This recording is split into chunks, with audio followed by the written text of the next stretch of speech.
তোকে না বারণ করেছি আমাকে আপু বলে ডাকবি না। আপনি তো আমার বড়, আপু বলবো না তো কি বলবো? নাম ধরে ডাকবি আর আমাকে তুমি করে বলবি, বুঝলি না? আবার দিতে হবে। কিন্তু চুপ, আর একটা কথা বলবি না। দেখি তোর জ্বর কমলো কিনা। আমার কপালে হাত দিয়ে তুই শুয়ে থাক, আমি তোর জন্য ওষুধ নিয়ে আসছি। যতক্ষণে ওষুধ আছে ততক্ষণে আপনাদের আমার পরিচয়টা দিয়ে দিই। আমি তাসনিনুল আহমেদ রিফাত, বাবা মায়ের একমাত্র ছেলে। আমার বাবা বিজনেসম্যান, মা গৃহিণী।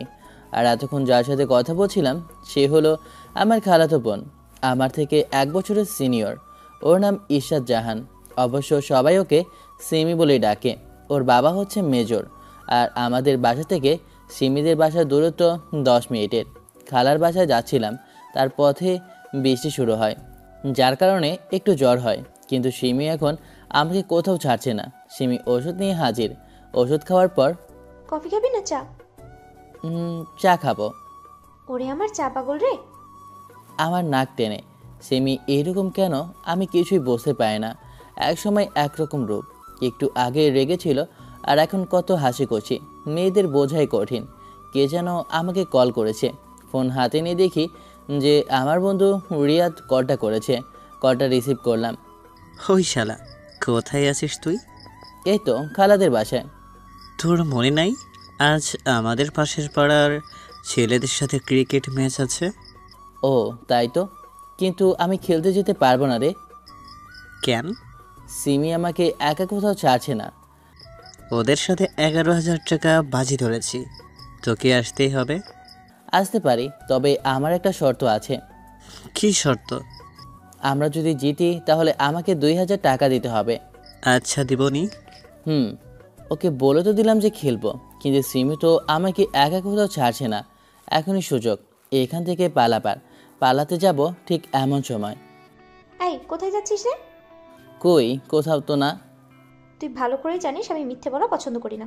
ওই একটু বাথরুমে যাচ্ছিলাম। বাথরুমটা এদিকে। ও তাই তো, অগত্যা বাথরুমে গেলাম, বাইরে বের হয়ে এলাম। নে চা খা। চা খাচ্ছি আর সিমির সাথে গল্প করছি। রিয়াত আবার কল দিয়েছে। আপু, আমাকে একটু বাইরে যেতে হবে। কি বললি তুই? না মানে সিমি, না, তোর বাইরে যাওয়া চলবে না। কাজটা খুব ইম্পর্টেন্ট। তাহলে আমিও যাবো তোর সাথে। না না, আমি একাই যেতে পারবো। সিমি আমাকে ছাড়তেই যাচ্ছিল না। কোনো মতে বাইরে এলাম, মাঠে চলে এলাম। সবাই তো আমার জন্য অপেক্ষা করছে। খেলা শুরু হলো। ওরা 10 ওভারে 139 রান করলো। এবার আমাদের পালা। যে করেই হোক আমাদের জিততে হবে। ভালোই খেলছি। এখন আমাদের 4 বলে 2 রান লাগবে। কিন্তু এ কি, কোথা থেকে সিমি এসে সবার সামনে যা করলো তাতে আমার সব সম্মান শেষ। সিমি আমাকে সবার সামনে কয়েকটা থাপ্পড় দিল। আমি তো ভয়ে শেষ। যে রাগী লোক নিয়ে তাকিয়ে আছে দেখেই তো আমার সব হাওয়া হয়ে গেল। এটা তোর ইম্পর্টেন্ট কাজ, তাই না? চুপ। কি হলো, কথা বল। এবারও চুপ। চল বাসায়, আজ তোকে ঠিক করেই ছাড়বো আমি। সিমি আমাকে ওখান থেকে টানতে টানতে বাসায় নিয়ে যাচ্ছে। মাঠের সবাই আমাদের এই দৃশ্য দেখছে, তাতে আমার কোনো খেয়ালই নেই। সিমি যে পরিমাণ রেগে আছে, আজ তো আমার ভাগ্যে কিছু আছে। এখন আমায় ভাবতে হবে কি করে সিমির হাত থেকে বাঁচা যায়। সিমি আমাকে ওদের বাসায় নিয়ে এলো, তারপর ওর ঘরে আমাকে ভরে দিয়ে বাড়ি থেকে তালা মেরে দিল। সিমি, দরজা খোলো। চুপ। প্লিজ দরজা খোলো। এভাবে ও দরজা খুলবে না। খালাকে একবার ডেকে দেখি। খালামণি, ও খালামণি, প্লিজ দরজাটা খোলো। বাসায় কেউ নেই, অযথা চেঁচাস না। এবারের মতো মাফ করে দাও, আর কোনোদিনও তোমায় মিথ্যা কথা বলবো না। তুই প্রত্যেকবার একই কথা বলিস, এবার অন্য কিছু একটা ট্রাই কর। আমি ঘরে থাকতে পারছি না, আম্মুর কাছে যাব। ওলে আমার মায়ের খোকারে, চুপচাপ ঘরে থাক। কি আর করার, এত বড় বাহানা দেওয়ার পরও যদি দরজা না খোলে।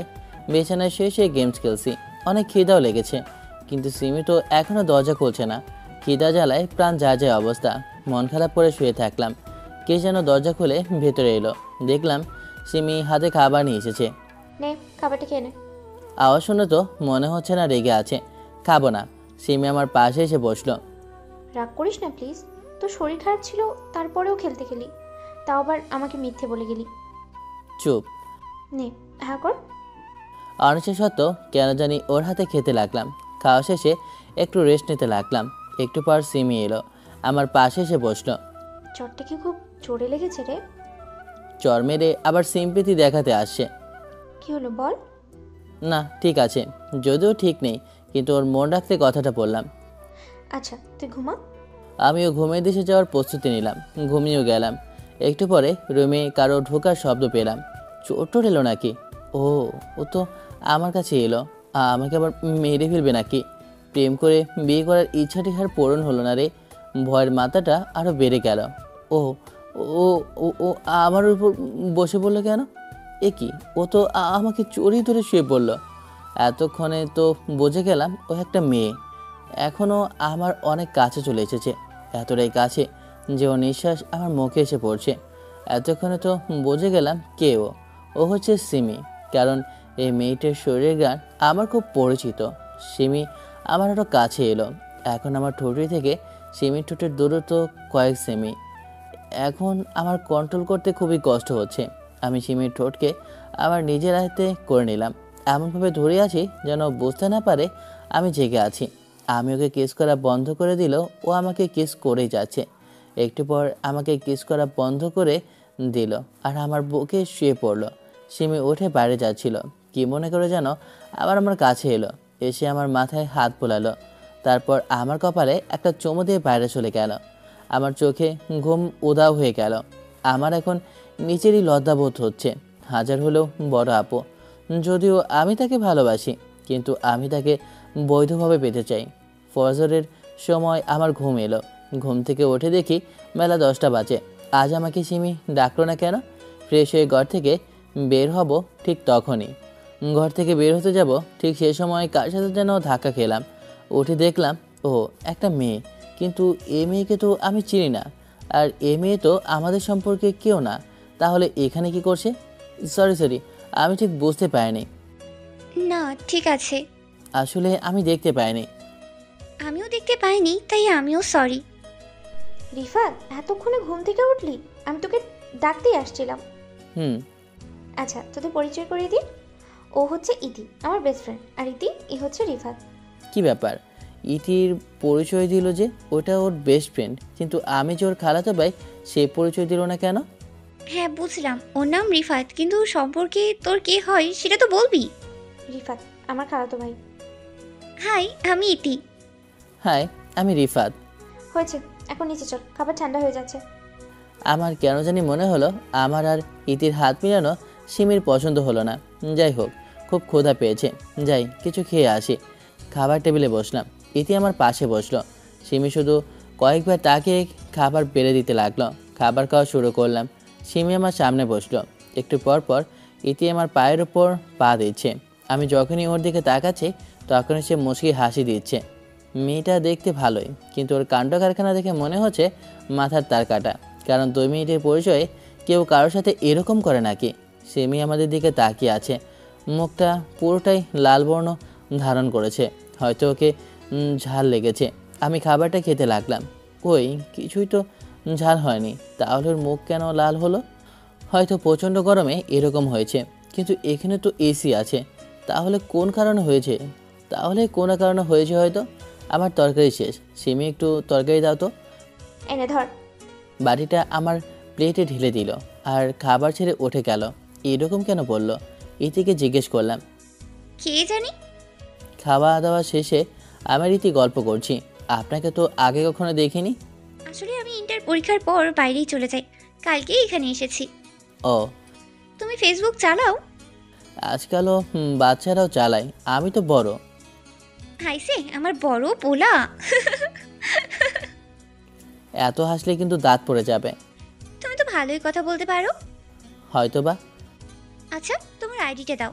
ফয়সাল আহমেদ। ইতি সার্চ দিল। এখানে তোমার আইডি কোনটা? এইটা। সত্যি বলছো? মিথ্যা কেন বলবো? ইতি কোনো কথা না বলেই আমাকে জড়িয়ে ধরলো। কি হলো, জড়িয়ে ধরলেন কেন? তুমি বিশ্বাস করবে না, আমি কত বড় বড় ফ্যান। ও আমি হচ্ছি শেষ বিকেলের গল্প। ও তোমাকে কতবার বলেছি তোমার একটা পিক দাও, তাও দাওনি। আমি ফেক ভেবেছিলাম। এখন আর এই আইডিতে গল্প দাও না কেন? ওটাতে পোস্ট করতে ভালো লাগে না। ওইটাতে তো তোমার অনেকগুলো ফ্যান্স আছে। এইসব 2 দিনের রাতের জন্য। কয়েকদিন লেখা বন্ধ করলে বোঝা যায় যে কে আসল ফ্যান। সিমি এলো। কি করছিস তোরা? এই তো গল্প করছি। কি গল্প, আমিও শুনি। গল্প নিয়ে। আচ্ছা তোরা থাক, আমার একটু কাজ আছে, বাসায় যেতে হবে। সে কি, থাক না। না রে, আজ আর থাকতেই পারবো না, কাল না হয়ে আসবো। আচ্ছা এদিকে আমি আর সিমি বাইরে পর্যন্ত এগিয়ে দিয়ে আসলাম। চল তুই। আমি আবার কি করলাম? কি করেছিস তাই না? ইতির সাথে এত ভাব কেন তোর? ওই তো একটু গল্প করছিলাম আর কি। কই, কোনোদিন তো আমার সাথে ভালোভাবে কথা বলিসনি, আর ওর সাথে এত হাসিখুশি ভাবে। তুমি শুধু আমাকে মারো আর বকো, তাই তোমাকে দেখে আমার ভয় করে। টাকা আমার দিকে। আমার গালে হাত দিয়ে। তুই কেন বলিস না বলতো? তুই কেন বুঝিস না বলতো? কি বুঝি না আমি? কিছু না। কফি খাবি? সিমি কফি আনতে চলে গেল। আমি একটু ফেবুতে ঢুকলাম। ইতি রিকোয়েস্টটা অ্যাকসেপ্ট করলাম, সাথে সাথেই মেসেজ দিল। কি করছে? বসে আছি, বাসায় পৌঁছেছে। এত তাড়াতাড়ি কিভাবে গেলে? আমাদের বাসায় তো সিমিদের বাসা থেকে 10 মিনিটের পথ। ও, ইদির সাথে চ্যাট করছি, আর ঠিক সে সময় সিমি হাজির। কার সাথে চ্যাট করছিস দেখি? নাও। সিমি চ্যাটগুলো দেখলো। সিমি সাথে সাথেই আমার গেলে একটা জ্বর দিল, আর মোবাইলটা আছাড় দিল। এখন আমার সহ্যের সীমা পার হয়ে যাচ্ছে। একটা মাত্র মোবাইল ছিল আমার, তাও 4 বছরের পুরাতন মোবাইল। এখন তো আর আমাকে আব্বু মোবাইল কিনে দেবে না, কারণ আমার মাইগ্রেনের সমস্যা আছে। তারা চায় না আমি মোবাইল চালাই। অনেক কষ্ট করেও এই মোবাইলটা নিয়েছিলাম। রাগের থেকে কান্নাই বেশি আছে। না, আর সিমির সাথে কথা বলবো না। ও শুধু আমায় কষ্ট দেয়, শুধু শুধু আমার মোবাইলটা ভেঙে দিল। ইতির সাথে তো শুধু একটু চ্যাটই করেছিলাম। এখানে রাগার কি আছে? সিমি যদি 1000টা ছেলের সাথে কথা বলে তাতে কোনো দোষ নেই, আর আমি যদি একটা মেয়ের সাথে কথা বলি তাতেই দোষ। দোষ তো ছোট হয়ে গেল। সিমি যদি আমাকে কোনো মেয়ের সাথে কথা বলতে দেখে তাহলে এমন রিয়েক্ট করে যেন আমি কোনো মহা পাপ করে ফেলেছি। মোবাইলটা তুললাম। না না না, এ হতে পারে না। আমার মোবাইলটা 3 ভাগ হয়ে গেছে। এতদিন আমায় মেরেছে, কিছুই বলেনি, কিন্তু আজ তুমি আমার নিষ্পাপ ফুলের মতো বাচ্চাকে, মোবাইলকে ভেঙে ফেললে। না না, আমি এ জীবন রেখে কী করব যেখানে মোবাইলই নেই? চুপ কর। তো এত ভং পাইছি যেন আমার 1 নং চলে এসেছে। এত অভিনয় কোথায় শিখলি? অভিনয় মানে? তুমি আমার সব শেষ করে দিলে। চুপ কর। থাকবো না আর তোমার সাথে। আমি রেগে সিমিদের বাসা থেকে বের হয়ে আসলাম। আমি এখন আমার বাড়ি যাচ্ছি, আমার বাবার বাড়ি। চলে এলাম নিজের বাসায়। দেখি আম্মু কিচেনে। দেখি আম্মুকে বলে কিছু করা যায় কিনা। আম্মু, আম্মু, ও আম্মু। বল, কি লাগবে? কি লাগবে মানে? আমি কি তোমায় ভালোবাসি না? কই, এতদিন তো কোথায় ছিল তোর ভালোবাসা? খালার বাসায় গিয়ে নিজের মাকে ভুলে গেলি। বল কি লাগবে? একটা মোবাইল দাও না। মোবাইল তো তোকে দেওয়া যাবে না, এমনিতেই তোর সমস্যা। আমি আম্মুকে অনেক বোঝালাম, কিন্তু কিছুই হলো না। মোবাইল নাই, তাই ভালো লাগছে না। রাতে তাড়াতাড়ি ঘুমিয়ে গেলাম। সকালবেলা ঘুম থেকে উঠে অনুভব করলাম কি যেন আমার মাথার কাছে আছে। চোখ খুলে দেখলাম যে পাশে তাকিয়ে দেখি যে একটা বক্স রাখা আছে, প্যাকেট করা আছে। তাই বুঝতে পারছি না কি রয়েছে বক্সে। দেখি কি আছে। প্যাকেটটা খুলে দেখি একটা মোবাইলের প্যাকেট। বক্সটা খুলে তো আমি অবাক, এত দামি ফোন। বক্সের ভিতরে একটা কাগজ রয়েছে। কাগজটা খুললাম। কাগজে লেখা আছে, তোমার জন্য একটি ছোট্ট উপহার। কিন্তু কে দিল এত দামি ফোন আমায়? কাগজে তো কারোর নাম লেখা নেই। যে খুশি সে দিক, আমার এখন লুঙ্গি ডান্স দিতে ইচ্ছে করছে। অবশেষে ভালো ফোন পেলাম।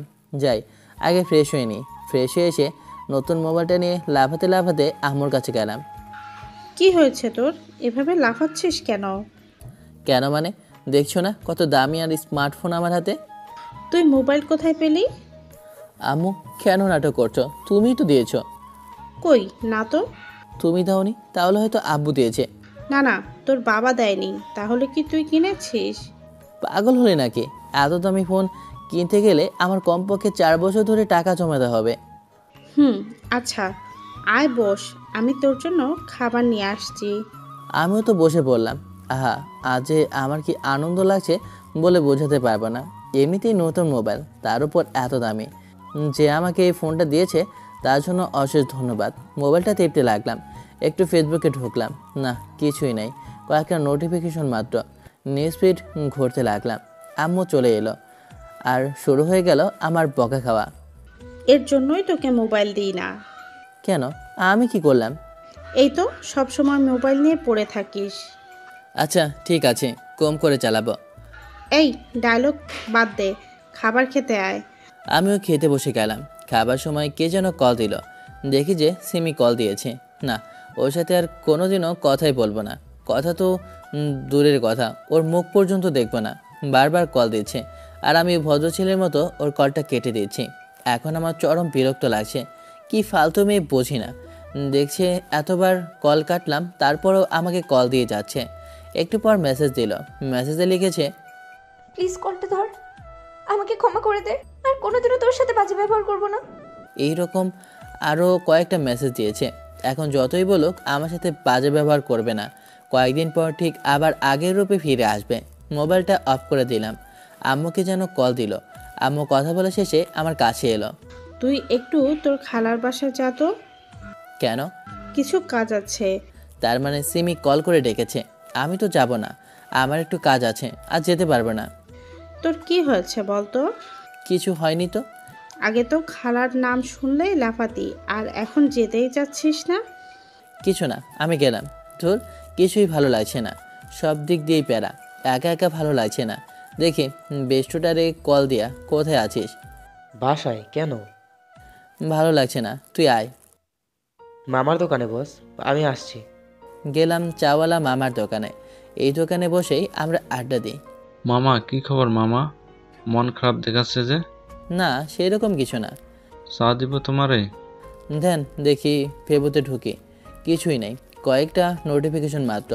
বাস্তবে কেউ খোঁজ নেয় না, আর এটা তো ফেসবুক। এই নাও তোমার চা। চাটা নিলাম, চায়ের চমক দেব, আর ঠিক তখনই পেছন থেকে কে যেন মাথায় টোকা দিল, আর আমার চায়ের কাপ থেকে কিছুটা পড়ে গেল। পেছনে তাকিয়ে দেখি প্রান্ত তার 28টা দাঁত বেদ করে হাসছে। হলার পুত, মাথায় মালি কেন? কম কথা ক, তোরে মারমু না তো কারে মারমু? চুপ শালা, বস। আমাকে কি চা তোর বাপ খাওয়াইবে? বাপ কেন খাওয়াতে যাবে? তোর হাত নাই? চুপ কর আর চা অর্ডার দে। প্রান্ত আর আমি চা খাচ্ছি আর গল্প করছি। মনটা আগের থেকে অনেক ভালো হয়ে গেছে। মন যতই খারাপ থাকুক, পাশে একটা বেস্ট ফ্রেন্ড থাকলে সব ঠিক হয়ে যায়। চা খাওয়া শেষে চল একটু হেঁটে আসি। চল। হাঁটতে গেলাম। কে যেন নাম ধরে ডাক দিল। তাকিয়ে দেখি প্রিয়া। প্রিয়া আগে আমাদের সাথেই পড়তো, কিন্তু কিছু কারণে অন্য জায়গায় চলে গিয়েছিল। কি রে, এত ডাকছি, দাঁড়াস না কেন? বুঝতে পারিনি। আমি আর প্রিয়া টুকটাক কথা বলছি, মাঝখানে প্রান্ত বলে উঠল, পাশে রেস্টুরেন্ট আছে, ওখানে গিয়ে গল্প কর। আমরা তিনজন গেলাম রেস্টুরেন্টে। আমি বুঝতে পেরেছি প্রান্তর মন খারাপ, কারণ ও প্রিয়াকে ভালোবাসতো আর এখনও বাসে। আমরা বসে যাব, ঠিক তখনই প্রান্ত বলল ও নাকি ওয়াশরুমে যাবে। আমি আর প্রিয়া গল্প করছি। প্রিয়ার একটা জিনিস খুব বাজে, কথা বলে গায়ের উপর পড়বে। যাই হোক, কথা বলছি, কোথা থেকে সিমি এলো। আর এইটা তোর কাজ? আমার রাগ চরম পর্যায়ে উঠে গেছে। আমি যা খুশি তাই করি, তাতে তোমার কি? আজ বড় তাই কিছু বললাম না। তুমি আর আমাকে তোমার মুখ দেখাবে না। প্রান্ত এলো আর আমাকে টেনে নিয়ে গেল। এত জোরে চর মেরেছে, ঠোঁট কেটে রক্ত বের হচ্ছে। বাসায় এসে গোসল করে আয়নার সামনে দাঁড়ালাম। গালটা পুরো ফুলে গেছে। আম্মুকে খাবার আমার ঘরে দিয়ে যেতে বললাম। খাবার খেয়ে শুয়ে পড়লাম। ব্যথার কারণে ঘুমাতেও কষ্ট হচ্ছে। রাতের বেলা শরীরে হালকা জ্বর এলো। আম্মুকে ফোন করেছে। কথা বলা শেষে আম্মু এসে আমাকে যা বলল, তাতে আমি কি বলবো বুঝে উঠতে পারছি না। কারণ আম্মু বলল যে, সিমির সাথে কি তোর কিছু হয়েছে? কই না তো। কেন? সিমি নাকি কাল সকাল থেকে ঘরে ঢুকে বসে আছে, কাউকে কিছু বলছেও না, ঘরেও ঢুকতে দিচ্ছে না। এতে আমি কি করব? সিমি তো তোর কথা শুনে, বলছিলাম মেয়েটাকে একটু দেখে আয়। না, আমি যেতে পারবো না। যা বলছি। যাচ্ছি তো, এত ধুমকাও কেন? যাই হোক, শরীরটা একটু ব্যথা ব্যথা করছে, মনে হয় জ্বর আসবে। বাইকের চাবি দাও। এই নে। গ্যারেজ থেকে বাইকটা বের করলাম। অনেকদিন থেকে চালানো নেই। বাইক নিয়ে বেরিয়ে পড়লাম খালার বাসার উদ্দেশ্যে। এইটুখানি রাস্তা, তাও বাইক নিয়ে যাচ্ছি, কারণ অনেক রাত হয়েছে। খালার বাসায় পৌঁছে গেলাম। এসেছিস বাবা? না এসে কি আর করবো বলো। কোথায় সিমি? ওর রুমে। আচ্ছা দেখি কি করা যায়। তুমি টেনশন নিও না তো। আমি গেলাম সিমির ঘরের সামনে, একটু ঠেললাম। দরজা ভিতর থেকে বন্ধ করা আছে। একটু ডাক দিয়ে দেখি, যদিও বা দরজাটা না খোলার কথা, কারণ ও এরকম করেছে আমার খারাপ ব্যবহারের জন্য। সিমি, সিমি শব্দ না করে, সিমি, এই সিমি দরজা খুলো, জোরে প্লাস দরজা ধাক্কা দিয়ে। অবাক কাণ্ড, সিমি দরজা খুলে দিল। দরজা খোলার পর আবার শুয়ে পড়ল, কিন্তু পেটের ভরে। আমি সিমির পাশে গিয়ে বসলাম। এই সিমি, আমার দিকে তাকাও, মাথায় হাত দিয়ে। সিমির কান্না আরেকটু বেড়ে গেল, কিন্তু কোনো কথাই বলছে না। প্লিজ কথা বলো। তুমি যদি আমাকে সবার সামনে চড় না মারতে, তাহলে তো আমি এরকম বাজে ব্যবহার করতাম না। আমাকে এবারের মতো ক্ষমা করে দাও, আর কোনোদিনও তোমার সাথে বাজে ব্যবহার করবে না। আর আজ যে মেয়েটির সাথে কথা বলছিলাম, ওটা আমার ছোটোবেলার বন্ধু ছিল। অনেক দিন পর দেখা, তাই একটু কথা বলছিলাম। আমার কথাটা শেষ হওয়া মাত্রই সিমি আমাকে তার সমস্ত শক্তি দিয়ে জড়িয়ে ধরলো, এত জোরে যে আমার শ্বাস নিতেও কষ্ট হচ্ছে। যাই হোক, লাইনে এসেছে। আমি যার সাথে ইচ্ছা তার সাথে কথা বলবো, তাতে তোমার কি? সিমি আমার চুলের মুঠি ধরে তার ঠোঁটের সাথে আমার ঠোঁটের জোড়া লাগিয়ে দিল। কি হচ্ছে কিছুই বুঝতে পারছি না, শুধু তার নরম ঠোঁটের ছোঁয়া ছাড়া। একটু পর আমাকে ছাড়লো আর বলল, তুই কি বুঝিস না আমি তোকে কতটা ভালোবাসি? কি কি কি- কি বলছো? হ্যাঁ রে, আমি তোকে খুব ভালোবাসি, নিজের থেকেও বেশি ভালোবাসি। কিন্তু আমাকে ফিরিয়ে দিস না, আর যদি তুই আমাকে ফিরিয়ে দিস তাহলে আমি সুইসাইড করব, কারণ তোকে ছাড়া আমি আর কাউকে ভাবতে পারি না। আমি কি বলবো বুঝতে পারছি না। কি হলো বল, আমাকে ভালোবাসবি না তুই? চলো আগে খাবে, সকাল থেকে নাকি কিছুই খাওনি। আগে বল ভালোবাসিস। আমি যে এখন কি করি, ভালোবাসি না বললেও মরবে, হ্যাঁ হ্যাঁ বললেও আমি মরবো। অগত্যা আমি বললাম ভালোবাসি, আর সিমি আমাকে জড়িয়ে ধরলো। আর ঠিক ওই সময় খালা এসে পড়লো। কি রে, ঝগড়া শেষ হলো তাহলে? আমি প্রায় হতভম্ব। এইরকম পরিস্থিতিতে আগে কখনো পড়িনি, কিন্তু সিমির মধ্যে কোনো পরিবর্তন দেখছি না, জড়িয়ে ধরেই আছে। হ্যাঁ মা, তাহলে খাবি চল। খাবারটা আমার ঘরে দিয়ে যাও না মাম্মু। আচ্ছা ঠিক আছে। খালা খাবার আনতে চলে গেল। এটা কি করলা? কি করলাম? খালার সামনেও জড়িয়ে ধরেছিলে কেন? খালা কি মনে করবে? কিছু মনে করবে না। ছাড়ো তো। সিমিকে জোর করে ছাড়িয়ে নিলাম। খালা আমাদের দুজনের খাবার দিয়ে গেল, কিন্তু আমার জ্বর চলে এসেছে, তাই রুচি নেই। কিন্তু সিমি কেন খাচ্ছে না? কি হলো, খাচ্ছ না কেন? তোমার হাতে খাবো তাই? কি বলছো আমাকে তাও তুমি করে? আমি কেন তোমাকে খাওয়াতে যাব? তুমি না খাওয়ালে আমি খাবো না। নাও হা করো। সিমিকে খাওয়াচ্ছি আর সেও খাচ্ছে, এমনভাবে খাচ্ছে যেন মনে হচ্ছে কত স্বাদ হয়েছে। আর খাবার স্টাইল তো পুরো বাচ্চাদের মতো। খেতে খেতে আমার হাতে কামড় দিল। উফ! সরি সরি, ব্যথা পেয়েছো বুঝি? না ঠিক আছে। একটু ফাজলামি করতে গিয়ে। বাদ দাও না, খাও। সিমিকে খাওয়ানোর পর খালাকে থালা দিয়ে এলাম। আমিও হাত ধুয়ে সিমির ঘরে গেলাম। সিমির সাথে গল্প করছি আর খালা এলো। তোরা বাসায় থাক, আমাকে সিমির বাবার কাছে যেতে হবে। কেন, কি হয়েছে বাবার? কিছু না, একটু কাজ আছে ওখানে। এত রাতে কিভাবে যাব? তোর খালু গাড়ি পাঠিয়েছে। আমি সিমি খালাকে নিচ পর্যন্ত এগিয়ে দিতে আসলাম। খালা চলে গেল। সিমি এত খুশি হচ্ছে কেন? মনে হচ্ছে খালা যাওয়াতে ও খুব খুশি হয়েছে। সিমি যে কি হলো, আমাকে টানতে টানতে তার ঘরে নিয়ে গেল আর দরজা আটকে দিল। কি হলো, এরকম করছে কেন? আজ সে সুযোগ এসে গেছে। কিসের সুযোগ? একটু পরেই বুঝে নিবি। আমার তো ভয় হাঁটু কাঁপছে আর ঘামছি তো। কি করব? উল্টাপাল্টা কিছু করলে তো মান সম্মান কিছুই থাকবে না। তুমি থাকো, আমি গোসল করে আসছি। এত রাতে আবার কেন গোসল করতে গেল? যাকগে, আমি একটু মোবাইল টিপছি আর মুখে পানি ছিটা পড়লো। উপরে মুখ তুলে দেখি সিমি এইমাত্র গোসল ছেড়ে বের হলো। দেখতে এত সুন্দর লাগছে যে কি বলবো। মনে হচ্ছে পেছন থেকে জড়িয়ে ধরে ওর ভেজা চুলের গান নেই। সিমি আয়নার সামনে দাঁড়িয়ে চুল আঁচড়াচ্ছে। বুকের মধ্যে অনেক সাহস নিয়ে ওর দিকে এগিয়ে গেলাম। ভাবছি জড়িয়ে ধরবো না। আমার হাত পা কেমন করছে। বুকের ভিতর তো মনে হচ্ছে কেউ হাতুড়ি দিয়ে টাটাচ্ছে। খুব জোরে জোরে হার্টবিট করছে। এইসব ভাবতে ভাবতে সিমের চুল আসানো শেষ। কি দেখছো এভাবে? ওর কথায় আমার ঘোর কাটলো। না কিছু না। আমি ঘুমাবো কোথায়? কেন, এই ঘরে। তুমি? আমিও। পাগল হলে নাকি? কেন? বিয়ের আগে এক ঘরে শুতে পারবো না। সিমি আমার কাছে এলো আর তার 2 হাতে আমার গলাটা জড়িয়ে ধরলো। সে আমার কানের কাছে আসার চেষ্টা করছে কিন্তু পারছে না, আমি একটু বেশি লম্বা। নিচু হও। আমিও তাই করলাম। সিমি আমার কানের কাছে তার মুখ নিয়ে এলো আর বলল, ভয় পেও না, কিছু করবো না। যাক বাবা, জানে প্রাণ এলো। আচ্ছা তাহলে আমি ঘুমালাম। আমি তাড়াতাড়ি শুয়ে পড়লাম। সিমি ড্যাব ড্যাব করে তাকিয়ে আছে। সিমি বিছানায় কাছে এসে আমার উপরে চেপে বসলো আর একটু পর জড়িয়ে ধরে শুয়ে পড়লো। আমার মুখের সাথে তার মুখ ঘষে আর গালে ছোট ছোট করে চুমু দিচ্ছে। ইস, কি লজ্জা লাগছে বলে বোঝাতে পারবো না। আমিও সিমিকে জড়িয়ে ধরলাম আর কপালে চুমু দিয়ে শুয়ে থাকি। শুয়ে থাকতে থাকতে কখন যে ঘুমিয়ে পড়েছি বুঝতেই পারিনি। সকালে ঘুম থেকে উঠে দেখি বিছানার পাশে বালতি আর পাশের টেবিলে বালতি, তার মধ্যে একটু কাপড়ের টুকরা, আর সিমি আমার বুকে মাথা রেখে ঘুমাচ্ছে। ওর ঘুমন্ত মুখটা দেখে অনেক মায়াবী লাগছে, কিন্তু রেগে গেলেও ওকে দেখতে অনেকটাই সুন্দর দেখায়। তাহলে হয়তো রাতের বেলা আমার জ্বর বেড়েছিল আর সিমি সারা রাত আমার সেবা করেছে। আমাকে যতই মারুক বকুক, সব কিছুর পেছনে ওর ভালোবাসা রয়েছে। তাহলে আমাদের মা বাবা যখন বকা দেয় তখন কেন রাগ করেন? মা বাবাও আমাদের ভালোবাসেন, তাই চান না আমরা খারাপ কিছু করি, তাই তারা বকা দেয়। তারা বকা দিলে শাসন আর গার্লফ্রেন্ড বকা দিলে কেয়ার, মানবতা পাট খেতে। যাই হোক, গল্পে আসা যাক। আমি সিমির মাথায় হালকা করে হাত বোলাতে লাগলাম। সিমি আমায় আর একটু শক্ত করে জড়িয়ে ধরলো, হয়তো জেগে গেছে। আমি কিছু বললাম না। একটু পর সিমি বলল, কখন উঠেছো ঘুম থেকে? এই তো একটু আগে। এখন কেমন লাগছে তোমার?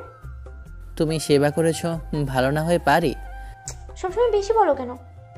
আচ্ছা আর বলবো না, এখন ছাড়ো। না, আর একটু শুয়ে থাকি না তোমার বুকে। আমি আর কি বলবো, একটু শুয়ে থাকলাম। সিমি উঠে চাইছে, এবার আমার পালা। আর একটু শুয়ে থাকো না। নাস্তা বানাতে হবে না। তোমাকে জড়িয়ে ধরে থাকতে খুব ভালো লাগছে।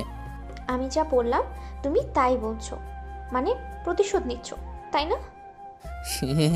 আচ্ছা যাও। সিমি ফ্রেশ হয়ে নাস্তা বানাতে গেল আর আমি আর একটু শুয়ে ফ্রেশ হতে গেলাম। ফ্রেশ হয়ে নিচে গেলাম। সিমি নাস্তা বানাতে ব্যস্ত। আমি একটু টিভিটা চালু করলাম। কিছুই ভালো লাগছে না। দেখি কার্টুনের চ্যানেল দিয়ে মোটু আর পাতলু কি জোরি গানটা পাচ্ছে। আহা কি মজা কার্টুন দেখা, সেটা তো তারাই বলতে পারবে যারা কার্টুন দেখে। অযথা কটকটি রানীকে নিয়ে পড়ে থাকে। সিমি আমার পাশে এসে দাঁড়ালো আর আমার দিকে অভাব চোখে তাকিয়ে আছে। কি এমন করলাম যেভাবে তাকিয়ে আছে? আজ আবার থাপ্পড় না খেতে হয়? তুমি এত বড় ছেলে তারপরেও কার্টুন দেখো? না মানে ছোটবেলার অভ্যাস, আর কার্টুন না দেখলে আমার দিন পূরণই হয় না। আচ্ছা খেতে আসো। আমিও চুপচাপ ভদ্র ছেলের মতো খেতে বসে গেলাম। খাওয়া শেষে সোফায় গিয়ে বসলাম। দেখি একটু মোবাইলটা টিপে। মানতে হবে মোবাইলটা কিন্তু একের সেই লেভেলের মোবাইল। যদি জানতে পারি কে আমায় মোবাইলটা দিয়েছে তাহলে তাকে একটা বড়সড় করে হাঁক দেব, যাকে বলে জড়িয়ে ধরা আর কি। একটা আননোন নাম্বার থেকে কল এলো। হ্যালো। হ্যালো। কি আপনি? চিনতে পারলাম না যে। হারামি কোথাকার, আমি প্রিয়া। তুই নাম্বারটা কোথায় পেলি? ফেসবুকে। ও কিছু বলবি? শুন, আজকে রাত্রে আমাদের বাসায় আসবি? কেন? তখন প্রিয়া বলল, তোর দাওয়াত থাকলো, কিন্তু কিসের দাওয়াত সেটা তো বলি না। সারপ্রাইজ। প্রান্তকে বলেছিস? না রে, ওর নাম্বার নেই, ফেসবুকে আইডিও পেলাম না। ও না গেলে তো আমিও যাব না। কেন আসবি না? তুই ওকে কল দি। ঠিক আছে। Bye bye. প্রিয়ার কলটা কাটলাম। প্রান্তকে কল দিলাম। হ্যাঁ দোস্ত বল। প্রিয়া ওর বাসায় দাওয়াত দিয়েছে, যাবে কি? না রে দোস্ত, আমিও আজ যাবো না, শরীরটা একটু খারাপ। আচ্ছা বাই। আমি বুঝতে পারলাম প্রান্তর মনটা খারাপ হয়ে গেল। ওর ধারণা প্রিয়া ওকে কেন কল দিল না। যাই হোক, প্রিয়াকে জানিয়ে দিই আজ যেতে পারবো না ওর বাসায়। প্রিয়াকে কল করে আমি বোঝাতে পারলাম প্রান্তর মনটা খারাপ হয়ে গেল। ওর ধারণা প্রিয়া ওকে কেন কল দিল না।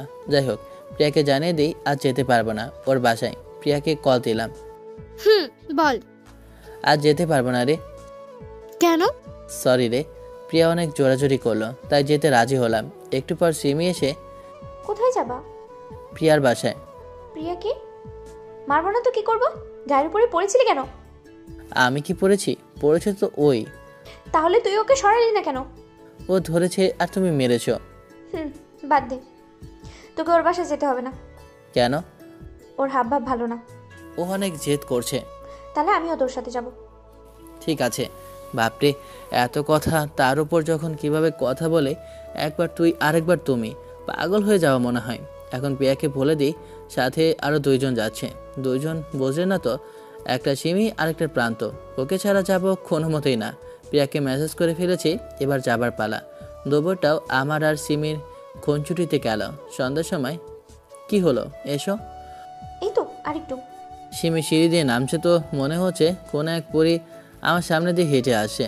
নীল রঙের শাড়ি, মুখে হালকা মেকআপ, ঠোঁটে লাল লিপস্টিক, চোখে কাজল, আর কপালে ছোট করে একটা কালো টিপ, কিন্তু ওই টিপটা বাঁকা হয়ে আছে। ও আমার কাছে আসতেই আমি ওর কপালে টিপটা ঠিক মতো লাগিয়ে দিলাম, আর সে মুচকি একটা হাসি দিল, যা ওর সৌন্দর্যটা আরও বাড়িয়ে দিল। চলো। চলো।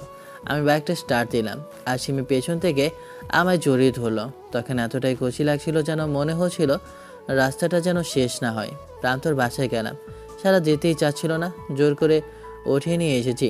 প্রান্ত তার বাইকে আর আমরা 2 জন এক গাড়িতে। আমি বাইকটা স্টার্ট দিলাম, আর প্রিয়ার বাসা ভালোই মজা হলো।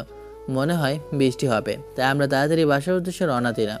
কিন্তু তারপরেও আমি সিমি ভিজে গেলাম। ভিজে বুঝেই বাসায় এলাম। ভিজে কি বাজে অবস্থা হলো, না জানি আবার জ্বর আসে। সিমি ড্রেস চেঞ্জ করতে বাথরুমে গেল, আর আমি অন্য ঘরে গিয়ে চেঞ্জ করে আসলাম। এসে কাঁথা তোলে মাথা ঢুকিয়ে শুয়ে পড়লাম। বেশি দিনে এইভাবে শুয়ে থাকতে অনেক মজা লাগে। সাথে চা হলে তো কোনো কথাই নেই। সিমি এখনও বাথরুমে রয়েছে, সম্ভবত গোসল করছে। আমি করতে গিয়েও করলাম না, ঠান্ডা লেগে যেতে পারে। এমনিতেই আমি দুর্বল ছেলে, তার উপর এত রাতে গোসল করে নিশ্চিত জ্বর হবে।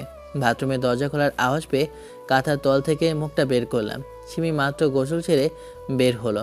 একটা লাল রঙের 3 পিস পরে আছে, সাদা মানুষ, আর লাল রঙের জামা গায়ে দেখে তো আমি আবার পুনরায় প্রেমে পড়ে গেলাম। সিমি মাথা মুছে আমার কাছে এলো, আর বিছানার পাশে বসলো। কি হলো, এভাবে শুয়ে আছো কেন? বৃষ্টির সময় তো এভাবে শুয়ে থেকে মজা হয়, তাই। তাই বুঝি? আর কি করলে মজা লাগে? যদি চা পাওয়া যেত তাহলে চা খেতাম, আর বেলকনিতে বসে বসে বৃষ্টি দেখতাম। একটু অপেক্ষা করো। কোথায় যাচ্ছে? আসছি। কোথায় যে গেল, কি ব্যাপার? 8 মিনিট পার হয়ে গেল, তারপরেও সিমি এলো না কেন? বিছানা থেকে উঠতে যাব, তখনই দেখি সিমি ঘরে ঢুকছে, আর হাতে 1 কাপ চা। তুমি কি চা বানাতে গিয়েছিলে? হ্যাঁ। এত রাতে চা কেন? তোমার মন করেছে, আর আমি এই সামান্য কাজটুকু করতে পারবো না? 1 কাপ কেন? 2 জনে মিলে 1 কাপে খেলে ভালোবাসা বাড়বে, তাই। ও। এখন চলো বেলকনিতে। বেলকনিতে গেলাম, আর সবাই বসে পড়লাম। সিমি আবার এসে আমার কোলে বসলো। কি আর বলবো, একমাত্র কোলে যা। জোরে জোরে বৃষ্টি হচ্ছে, চায়ে একবার চুমুক দিচ্ছি তো আরেকবার আমি। অনেক রাত হলো, ঘুমাবে না? চলো। ঘরে এসে আজ একসাথে ঘুমাতে পারবো না। কেন? পাশে তোমার মতো সুন্দরী ঘুমালে নিজেকে কন্ট্রোল করতে সমস্যা হয়। তাই? আচ্ছা, আমি মার ঘরে যাচ্ছি। সিমি উঠে চলে যাচ্ছিল। আমার হঠাৎ কী হলো বুঝতে পারলাম না।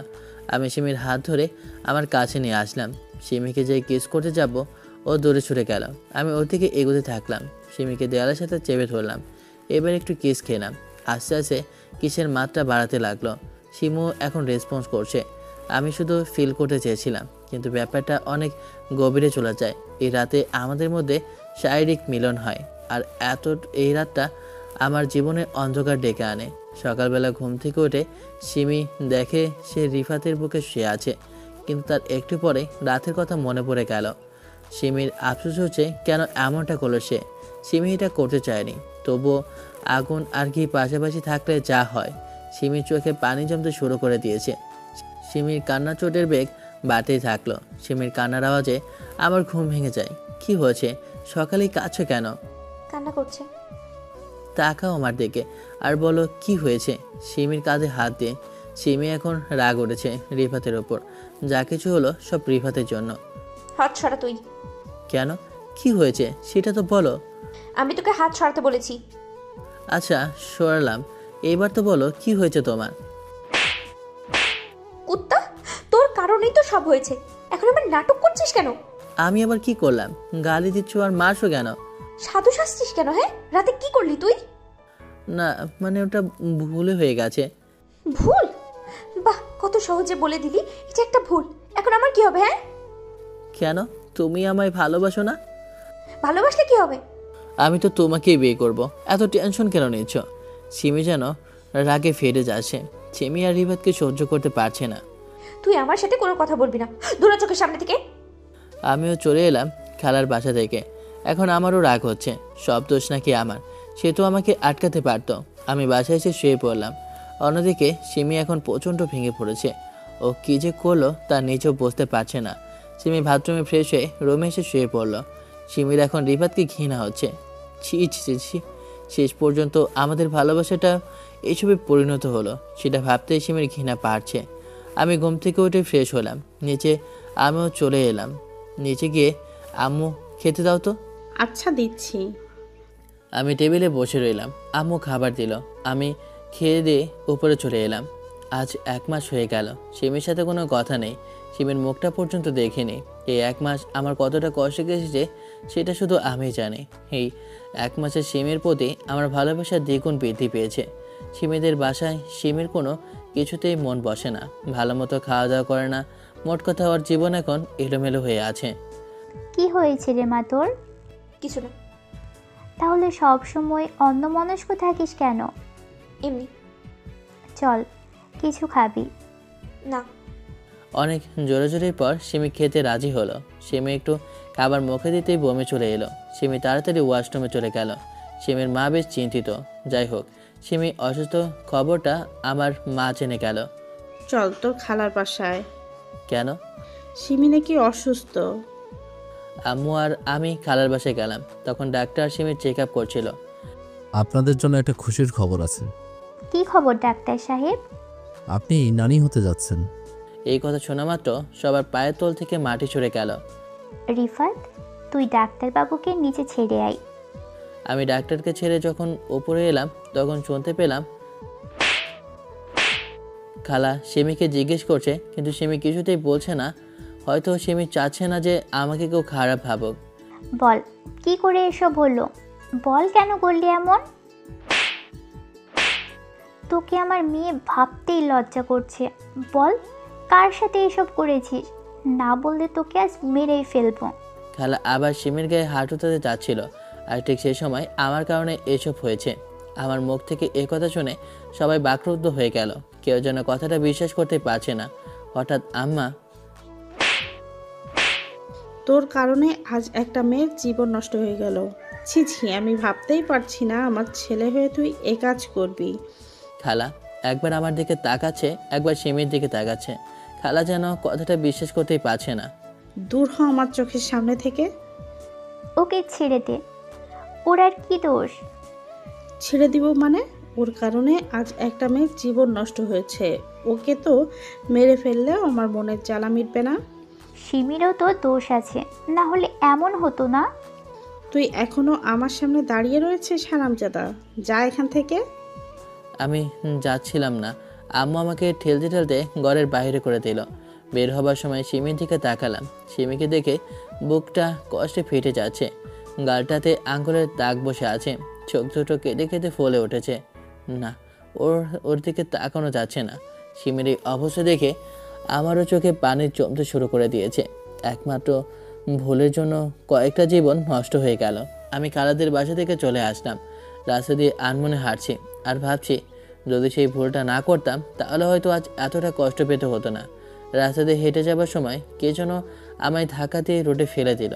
রোডে পড়ার কারণে হাত পা ছিলে গেছে, উঠতে কষ্ট হচ্ছে, তবে মনের ব্যথার কাছে এ ব্যথা কিছুই না। উঠে দেখি একটা মেয়ে আমার দিকে রাগি লোক নিয়ে তাকিয়ে আছে। কে এই মেয়ে?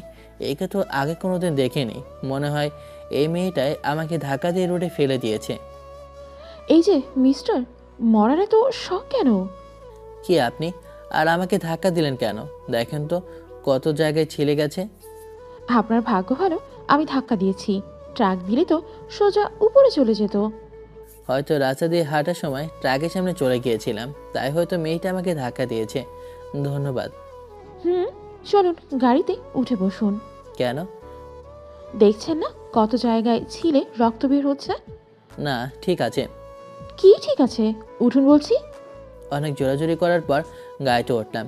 গাড়িতে ওঠার পর আপনার নাম কি? মোহাম্মদ রিফাত আলী। আমি তানজিলা, সবাই ভালোবেসে তানজি বলে ডাকে। ভালো। আপনাকে একটা প্রশ্ন জিজ্ঞেস করব, করেন। সঠিক উত্তর দিবেন কিন্তু। আমি যদি উত্তরটা জানি তাহলে দেব। আপনি আত্মহত্যা করতে কেন গিয়েছিলেন? না তো, একটু অন্যমনস্ক হয়ে গিয়েছিলাম আর কি। আর তাছাড়া আমি এতটাও দুর্বল নই যে আত্মহত্যার পথ বেছে নেব। ও, আপনি জানেন আমি এসব মানুষদের একদম ঘৃণা করি যারা এতটুকুতেই আত্মহত্যা করে ফেলে। তানজিলা আমাকে জ্ঞান দিয়ে যাচ্ছে। আত্মহত্যা করে এই সেই, এমনিতেই ভালো লাগছে না, তার উপর এত বকবকানি, অসহ্য লাগছে সব কিছু। হাসপাতালটা মনে হচ্ছে অনেক দূরে হয়ে গেছে। আসলে যে সময়টা খারাপ যায় তখন সব কিছুই খারাপ লাগে। যাক বাবা, অবশেষে হাসপাতালে এলাম। হাসপাতাল থেকে ছিলা জায়গাগুলোতে ব্যান্ডেজ করে হাসপাতালের বাইরে এলাম। বিলটাও তানছিলা দিল। বসা গাছা গাড়ি দেখে বোঝা যাচ্ছে মেয়েটা কোনো বড়লোক ঘরের মেয়ে, কিন্তু এতক্ষণ তাছাড়া থেকে যা বুঝলাম মেয়েটার মধ্যে কোনো অহংকার নেই। চলো তোমাকে তোমার বাসায় দিয়ে আসি। আপনি আর কত করবেন আমার জন্য? আমি একাই যেতে পারবো। হ্যাঁ যান, আর এবার বাসার সামনে পড়িয়েন, চুপচাপ উঠে পড়ুন। আমি গাড়িতে উঠে বসলাম। আমি যেখানে থাকি সে জায়গা বলে দিলাম। তানজিলা গাড়ি চালাচ্ছে। একটু পর আবার রেডিও শুরু হয়ে গেল। এত কথা কেউ বলতে পারে সেটা তানজিলার সাথে দেখা না হলে বুঝতেই পারতাম না। বাসার সামনে এসে দাঁড়ালাম। চলুন আমাদের বাসায়। আজ না অন্যদিন আসবো, এমনিতেই অনেক লেট হয়ে গেছে।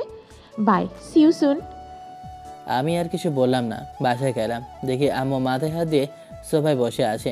আমার জন্যই আজ এই অবস্থা। আম্মু আমার শরীরে এই অবস্থা দেখেও কিছু বলল না। অন্য সময় হলে হয়তো কী যে করতো তা দিশাই পেত না। আমি আমার রুমে গিয়ে ফ্রেশ হয়ে বিছানায় গাটা এলিয়ে দিলাম। কখন যে ঘুমিয়ে গেছি নিজেও জানি না। ঘুম থেকে উঠে ফ্রেশ হয়ে নিচে গেলাম। প্রচুর ক্ষুধা লেগেছে, সকাল থেকে না খেয়ে আছি। আম্মু খেতে দাও। আম্মু কোনো কথা না বলে রান্নাঘর থেকে খাবার নিয়ে এসে দিল। এতে আমার মনটা অনেক খারাপ হয়ে গেল। খাওয়া শেষে যখন উঠবো তখন আম্মু আমাকে পাঞ্জাবি দিয়ে গেল আর বলল গোসল করে এখনই পরে আসতে। আমিও ওপরে গিয়ে গোসল ছেড়ে পাঞ্জাবি পরে নিচে এসে দেখি কয়েকজন আত্মীয় স্বজন আর কাজী বসে রয়েছে। আর সিমি বসে যে কাজের পাশে এক পাশে বসে রয়েছে। সিমির পাশে গিয়ে বস।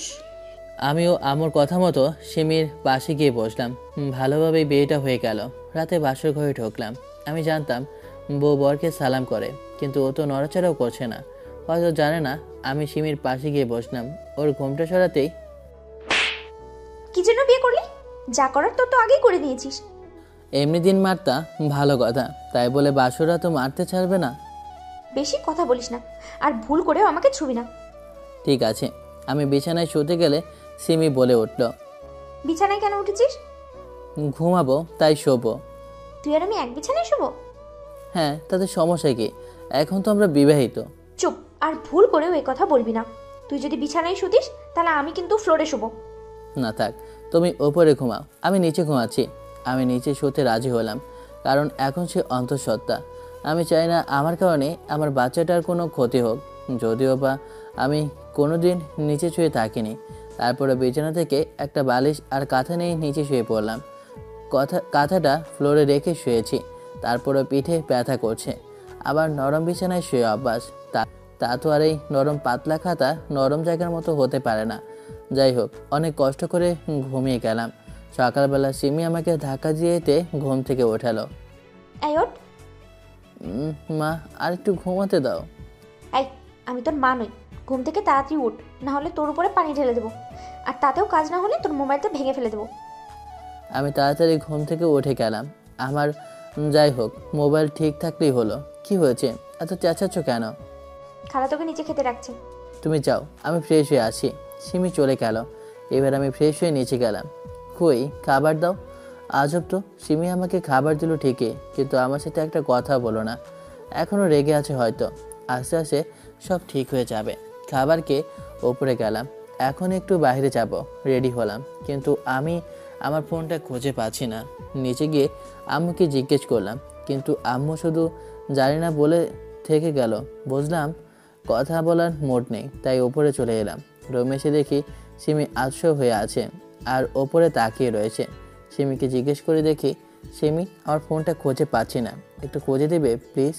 সিমি শুধু একবার আমার দিকে তাকালো আর তারপর আবার অন্যদিকে মুখটা ঘুরে নিল। চুপ, আমার সাথে কোনো কথা বলার চেষ্টা করবি না, বুঝেছিস? যা খুশি তা করে বেড়া। আমিও আর কিছু বললাম না। বুঝতেই পারছি সবার এখন অনীহা জন্মে গেছে আমার ওপর। কি আর করব, অনেক কষ্টে ফোনটা খুঁজে বের করলাম। বাইরে থেকে ঘুরে আসি, বাসায় তো আর কিছুই নেই। আম্মু আছে তো কথা বলছে না, আর এখন বউ পেলাম তো সেও এখন অবহেলা করতে ব্যস্ত। এখন আর কারো কাছে আমার দাম নেই। না আছে তো প্রান্ত আমার সাথে সবসময় থেকেছে, তাকে ফোন করে চায়ের দোকানে ডাকলাম। ইতিমধ্যে সবাই জেনে গেছে যে আমি বিবাহিত। সবাই জিজ্ঞেস করেছে, কেউ কেউ তো আবার বাসর রাতের কথাও জিজ্ঞেস করেছে। আমি হ্যাঁ হু করে চলে এলাম, চায়ের দোকানে বসলাম। একটু পর প্রান্ত এলো, তার সাথে কথা বলে গাড়িতে চলে আসলাম। বাসায় এসে গোসল করে শুয়ে পড়লাম, শরীরটা ভালো লাগছে না। বিকেলবেলা ঘুম থেকে উঠে ফ্রেশ হতে গেলাম। ফ্রেশ হয়ে ঘরে ঢুকেই দেখি নতুন সোফা, হয়তো ঘুমের কারণে খেয়াল করিনি। আমি নিচে গিয়ে খেতে চাইলাম, আবারও একই কেস। খাবার দিল কিন্তু কথা বলো না। আমাকে মারলেও এত কষ্ট পেতাম না যতটা সবার অবহেলায় পাচ্ছি। রাতের বেলা আমি বিছানায় বসে ফোন টিপছি আর সিমি ঘরে এলো। সিমি আনাজানে বসে চুল আসাচ্ছে। আমি পেছন থেকে তাকে জড়িয়ে ধরার লোভ সামলাতে পারলাম না। সিমি এখন দাঁড়িয়ে গেছে, হয়তো চুল আসানোর কাজ শেষের পথে। আমি তাড়াতাড়ি সিমির পেছনে গেলাম আর তাকে জড়িয়ে ধরে তার চুলে আমার মুখটা ডুবিয়ে তার চুলের ঘ্রাণ নিতে লাগলাম। একটু পর সিমি আমাকে ছাড়িয়ে নিয়ে কষে গালে একটা চড় দিল। বেয়াদব, তোকে কতবার বলেছি না আমাকে ছবি না? ছো তো দূরের কথা, আমি তোর মুখ দেখতেও পছন্দ করি না। আমি সিমির এই কথায় অনেক ব্যথিত হলাম। আমি চুপচাপ গিয়ে সোফায় শুয়ে পড়লাম। নিজের অজান্তে চোখ থেকে দুপোটা নোনা জল বের হয়ে এলো। এসব কথা শুনতে এমনিতেও কষ্ট লাগে, তার উপর যদি প্রিয় মানুষটির মুখ থেকে এইসব কথা শোনা যায় তাহলে তো কথাই নেই। আকাশে চারটা কালো মেঘের আড়ালে লুকিয়ে পড়েছে, হয়তো এখনই বৃষ্টি নামবে। যা ভেবেছিলাম তাই হলো, অনেক জোরে জোরে বৃষ্টি হতে লাগলো। আমি কাঁথা ছাড়া ঘুমাতে পারি না, যত গরমই হোক না কেন। তার উপর যদি আজ বৃষ্টি হয় তাহলে তো ঘুমাতেই পারবো না। কোনোভাবে জড়সড়ো হয়ে ঘুমাতে চেষ্টা করলাম। সকালবেলা ঘুম থেকে উঠে তো আমি অবাক না হয়ে পারলাম না। এটা অবাক হওয়ারই বিষয়, কারণ আমার শরীরের উপর কাঁথা ছিল। এই ঘরে তো আমি আর সিমি ছাড়া কেউ নেই। সিমি তো আমাকে এখন সহ্যই করতে পারে না, তাহলে আমার গায়ে কাঁথা দেবে কেন? দিয়েছে হয়তো বা দয়া করে, আমার উপর দয়া করেছে, এতেই আমি খুশি। যাক, অন্তত একটু সেবা তো করেছে, যদিও বা এটা খুব একটা সেবা না। তবুও এখন আমি যে পরিস্থিতিতে আসি, এখন আমার নিজেকে অনেক ধন্য মনে হচ্ছে। হয়তো এখন আস্তে আস্তে সব কিছু ঠিক হয়ে যাবে। আমি খুশি মনে বাথরুমে ফ্রেশ হতে ঢুকলাম। ফ্রেশ হয়ে নিচে খেতে গেলাম। আম্মু, খেতে দাও। খালা বাসা নেই, আমার সাথে কোথাও গেছে। তাহলে তুমি খেতে দাও। সিমি আমার কথা মতো খাবার দিয়ে উপরে চলে গেল। আজ এত খুশি লাগছে কি যে বলবো, কি করবো কিছুই বুঝতে পারছি না। খাচ্ছি আর মনে মনে ডান্স মারছি, খুশি চোটে খেতেও পারছি না। একে তো আমার সেবা, তার উপর ভালোভাবে কথা বলা, আহা কি আনন্দ।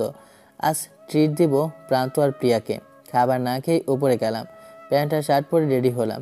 আমি খুশি চোটে লাফাচ্ছি আর এদিক ওদিক যাচ্ছি। একটু পারফিউম লাগিয়ে নেই। সিমি বিছানায় বসে আমার কাণ্ড দেখছে।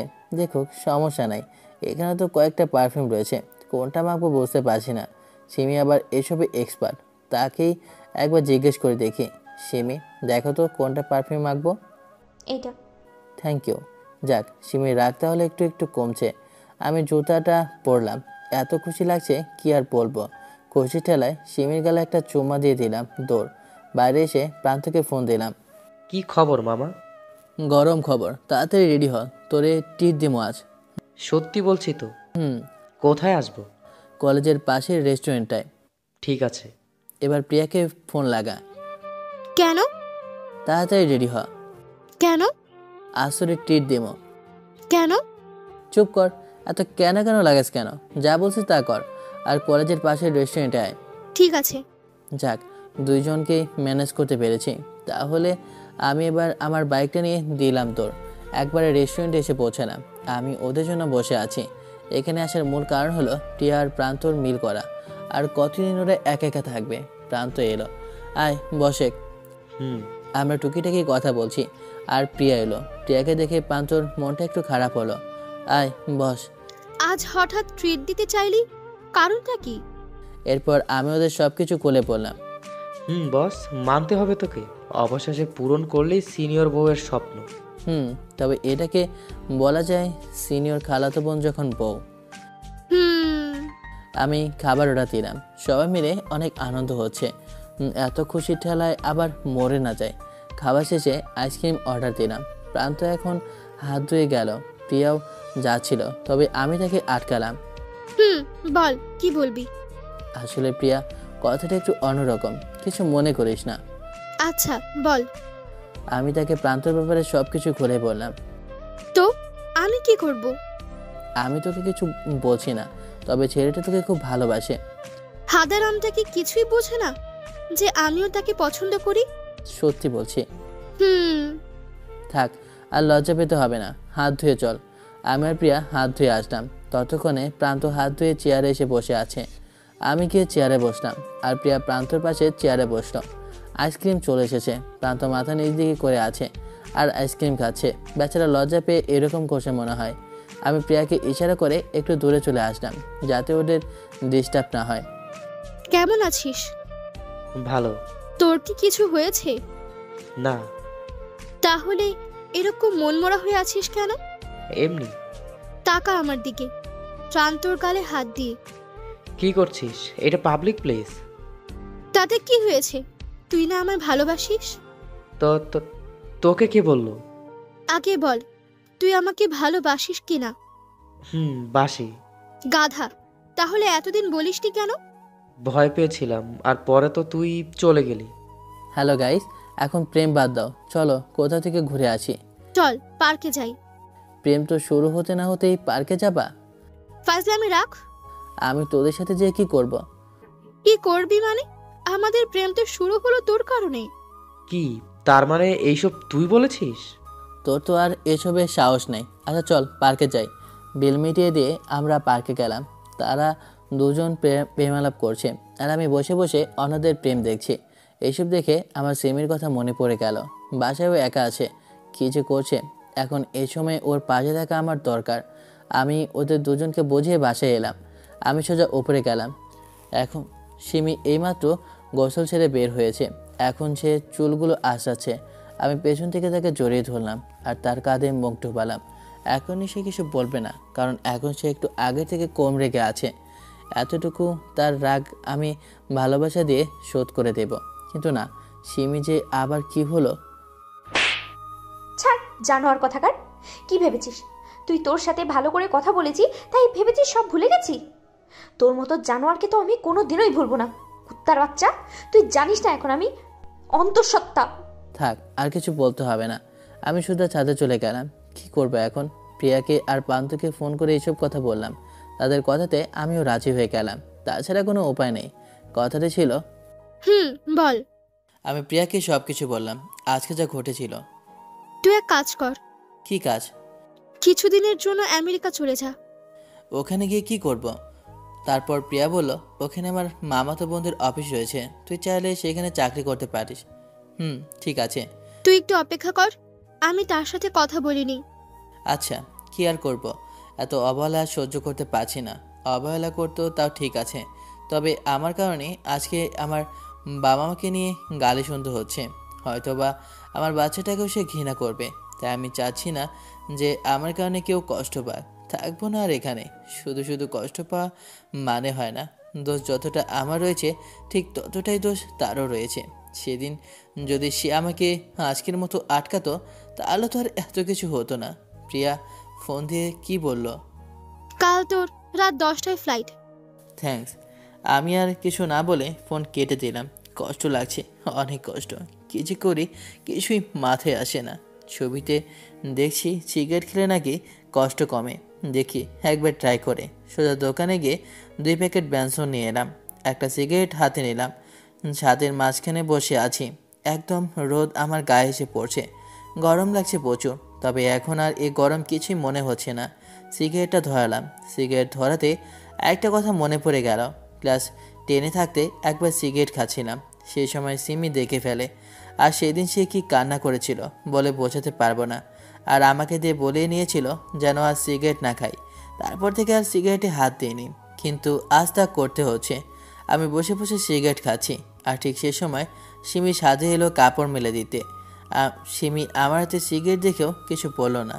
যে মেয়ে আমার হাতে সিগারেট দেখেও কেঁদে দিত, আর সে মেয়ে আমাকে সিগারেট খেতে দেখেও কিছুই বললো না। কার আশা করছি আমি, যে কিনা এখন আমাকে দু চোখেই সহ্য করতে পারে না। দুপুরে না খেয়ে শুধু সিগারেট টানতে থাকলাম। বিকেলবেলা চোখটা একটু লেগে এলো, তাই ছাদেই শুয়ে পড়লাম। ঘুম ভাঙলো ফোনের রিংটোনের শব্দে। প্রান্ত ফোন দিয়েছে।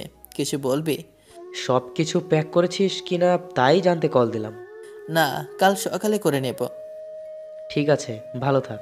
প্রান্ত তো বলে দিল ভালো থাকতে, কিন্তু চাইলেই কি আর ভালো থাকা যায়? এখন তো রাত 10টা বাজে। সাইডে তাকিয়ে দেখি আরও 1 প্যাকেট সিগারেট রয়েছে।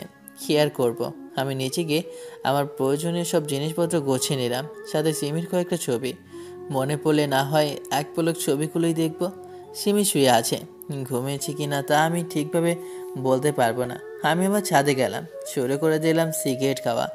সারা রাত সিগারেট খেলাম, তারপরেও কষ্টটা এক ফোঁটাও কমলো না। মনে চালা কি আর এই সিগারেট দিয়ে মেটাতে পারে? অনেক সিগারেট খাওয়ার ফলে শরীর থেকে গন্ধ আসে। আমি তাড়াতাড়ি নিচে গিয়ে ভালো করে সাবান শ্যাম্পু মেখে গোসল করলাম। ব্রাশ করার পরও মুখ থেকে হালকা সিগারেটের গন্ধ বের হচ্ছিল, তাই মাউথ ওয়াশ দিয়ে ভালো করে কলি করলাম। 2 দিন আগে শেভ করেছি, তাই আর শেভ করলাম না। হাজার হলেও আমেরিকায় যাব, ভালোভাবে না গেলে কি আর হয়? সিমি এখনও ঘুমিয়ে আছে। আমি সম্পূর্ণ রেডি হয়ে গেছি। বের হবার আগে সিমির কপালে ছোট করে একটা ভালোবাসায় স্পর্শ করে দিলাম। নিচে নেমেই আম্মুর সাথে দেখা। এরকম সাজুগুজু আর ব্যাগ নিয়ে কোথায় যাচ্ছিস? এখন তো আমি বিয়ে করেছি, চাকরি না করলে কি দিয়ে হবে, তাই চাকরি করতে যাচ্ছি। তোর বাবার কোম্পানি থাকতে অন্য জায়গায় চাকরি করার কি দরকার? আমি একবার আম্মুকে জড়িয়ে ধরলাম। আমার চোখে পানি চলে এসেছে। যে জায়গায় যাচ্ছি জানি না কবে এখানে আসা হবে। আম্মু, আমি যদি কোনো ভুল করে থাকি তাহলে আমাকে ক্ষমা করে দিও। এই বলে আমি বাসা থেকে চলে এলাম।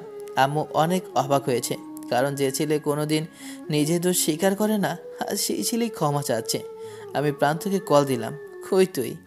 দাঁড়া, আসছে। আমি একটু দাঁড়িয়ে থাকলাম। একটা গাড়ি এসে দাঁড়ালো। গাড়িতে প্রিয়া আর প্রান্ত 2জনে ছিল। আমরা একসাথে এয়ারপোর্টে পৌঁছালাম। মজার ব্যাপার, তারাও আমার সাথে আমেরিকা যাবে, আর আমি যতদিন ওখানে থাকবো তারাও ওখানে থাকবে। চলে এলাম আমেরিকা। আজকে রেস্ট নিলাম, কাল থেকে অফিস শুরু। সকালবেলা রেডি হয়ে অফিসে গেলাম 3জনে। ব্যাপারটা অন্যরকম লাগলো আমার কাছে। আমি বসের সেক্রেটারি হিসেবে নিয়োগ হলাম, আর ওরা 2জন সাধারণ কর্মচারী হিসেবে। যাই হোক, বসের কাছে যাই। May I come in sir? Yes, come in. ম্যাডামকে দেখে তো আমি অবাক, কারণ ম্যাডামটা ছিল তানজিলা। আপনি এখানে? হ্যাঁ, কিন্তু এখানে তো... জানি আপনি কি জিজ্ঞেস করবেন। আমি প্রিয়ার মামাতো বোন। ও, আসেন আসেন। আমি চুপচাপ বসে পড়লাম। আপনি কি নার্ভাস ফিল করছেন?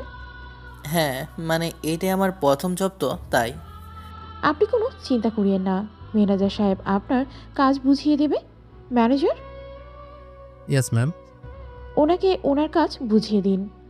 ওকে ma'am. Sir, come with me. আমি ওনার সাথে গেলাম। তিনি আমাকে আমার কেবিন দেখিয়ে দিলেন, আর আমাকে আমার কাজটা বুঝিয়ে দিলেন। আমার কেবিনটা ম্যাডামের কেবিনের সাথেই লাগানো, মাঝে শুধু কাজ দেওয়া। কাচের ওপার থেকে ওপার স্পষ্ট দেখা যাচ্ছে। ম্যাডাম আমাকে ডেকে পাঠালো। ম্যাডাম, আসতে পারি? আসেন, বসেন। জি, কিছু বলবেন? আগে আমাকে আপনি আর ম্যাডাম বলা বন্ধ করুন। কিন্তু আপনি তো আমার ম্যাডাম, আপনাকে আমি কিভাবে নাম ধরে ডাকবো? বলছি তো, করো। জি। বলো কি খাবে, চা না কফি? চা। তানজিলা চা অর্ডার করলো। সে আমার ব্যাপারে ছোটোখাটো কথা জিজ্ঞেস করেছে। পিয়ন চা দিয়ে গেল। আমি চা খাচ্ছি আর তানজিলার কথার উত্তর দিচ্ছি। চা খাওয়া শেষে আমি আমার কেবিনে এসে টুকিটাকি কাজ করতে লাগলাম। প্রথম দিন বলে মনে হয় কম কাজ দিয়েছে। লাঞ্চ টাইমের সময় হলো। আমি, প্রান্ত আর প্রিয়া একসাথে ক্যান্টিনে গেলাম। 3জন মিলে মজা করছি আর খাচ্ছি। বন্ধুদের সাথে থাকার মজা আলাদা। আমি এখানে একা এলে হয়তো এত মজা হতো না। কি আর করার, ভাগ্যটা তো আর আমার হাতে নেই। যদিও বা আমি চেষ্টা করেছি ভাগ্যটাকে বদলানোর। হাজার চেষ্টা করেও পারলাম না, কিন্তু হাল ছাড়বো না। একদিন না একদিন ভাগ্য ঠিক আমার সহায় হবে। খারাপ সময় যেহেতু এসেছে, ভালো সময় ঠিক একদিন না একদিন আসবে। অফিসের নিচে ক্যান্টিন থাকায় ওপর থেকে সব কিছু দেখা যায়। ওপরে তাকিয়ে দেখি তানজিলা আমাদের দিকে তাকিয়ে রয়েছে। আমি সেদিকে খেয়াল না করে চুপচাপ খেতে থাকলাম। খাওয়া শেষে কেবিনে গেলাম আর একটু কাজ করলাম। বিকেল 5টায় অফিস শেষ হয়ে গেল। আমরা খাচ্ছিলাম আর ঠিক সেই সময় তানজিলা গাড়ি নিয়ে এসে আমাদের সামনে দাঁড়ালো। এসো তোমরা। না ঠিক আছে, আমরা যেতে পারবো। তুমি কি জানো তোমরা কোথায় যাবে? আমি জানি না, তবে প্রিয়া জানে। আমি তোমাদের ড্রপ করে দিই। উঠে যা না। আমি আর কথা না বাড়িয়ে উঠে পড়লাম। প্রিয়ার প্রান্ত আগেই পেছনের সিটে বসে পড়েছে, তাই আমাকে বাধ্য হয়ে তানজিলার পাশে বসতে হলো। তানজিলা এত বড় লোক, তারপরে ওর ড্রাইভার নেই। কথাটা যেন কেমন লাগছে। গাড়ি এসে থামলো বড় একটি বাড়ির সামনে। দেখতে এত সুন্দর কি যে বলবো, আর বাড়িটাও বিশাল। বাড়িতে আমরা সবাই একসাথে ঢুকলাম। পুরো বাড়িটাতে তানজিলার ছবি রয়েছে, তার মানে এটা তানজিলাদের বাড়ি। বাড়িটা শুধু কয়েকটা কাজের লোক রয়েছে, আর কেউ নেই। তোমার পরিবারের মানুষ কই? আমার পরিবার বলতে কেউ নেই, আমি অনাথ। চুপ কর তো, এসব কথা সবসময় বলবি না। আচ্ছা তোরা রুমে গিয়ে ফ্রেশ হয়ে নে, জরিনা খাবার রেডি করুক ততক্ষণে। জরিনা হচ্ছে কাজের পোয়া। আমরা সবাই রুমে গেলাম আর ফ্রেশ হলাম। আমার রুমটা দোতলায়, তানজিলার পাশের রুমে।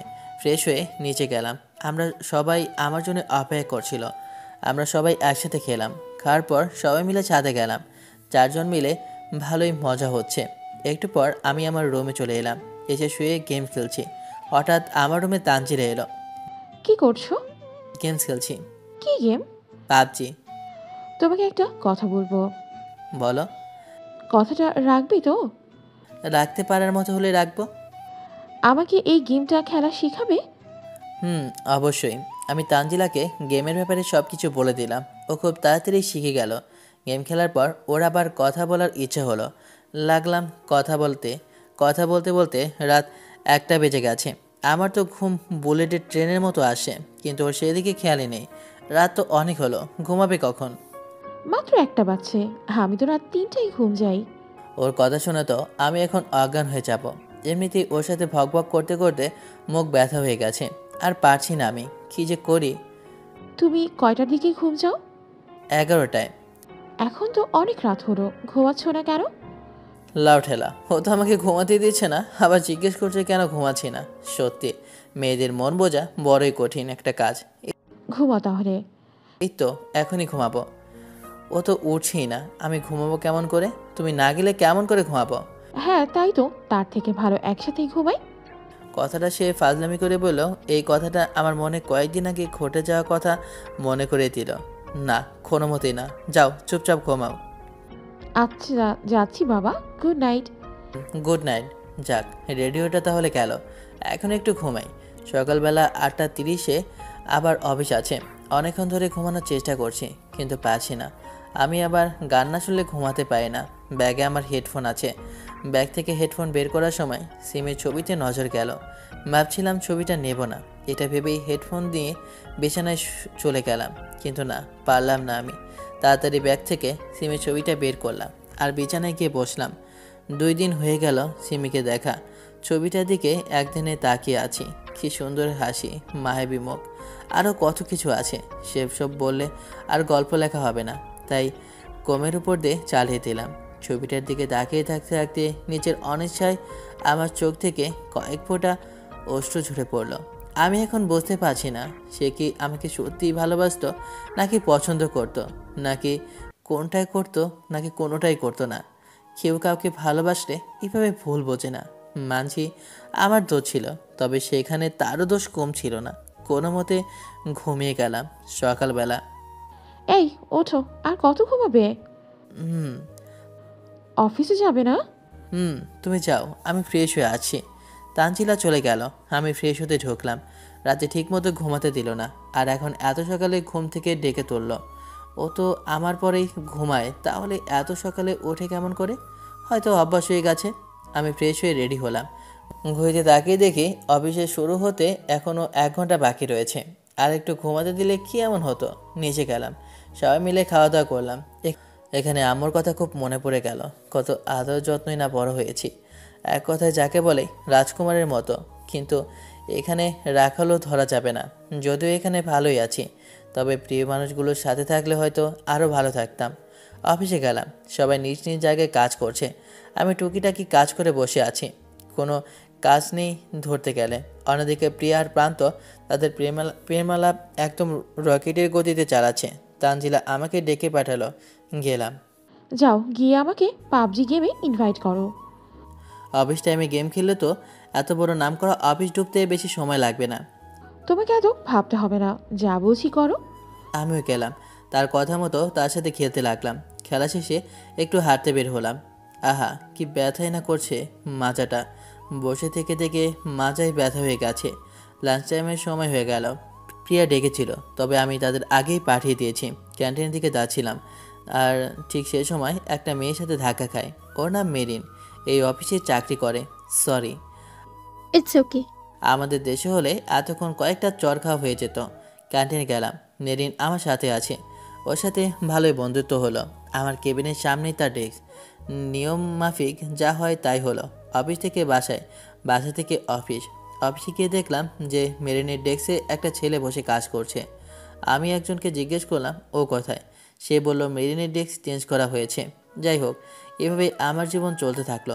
চলতে চলতে 5 বছর পার হয়ে গেল। এই 5 বছরে তানজিলার সাথে আমার ভালোই বন্ধুত্ব তৈরি হয়েছে। প্রান্ত আর প্রিয়াও 3 বছর আগে বিয়ে করেছে, আর এখন তাদের ফুটফুটে একটা ছেলে সন্তানও রয়েছে। কেবিনে বসে কাজ করছি, আর তখনই তানজিলা আমাকে ডেকে পাঠালো।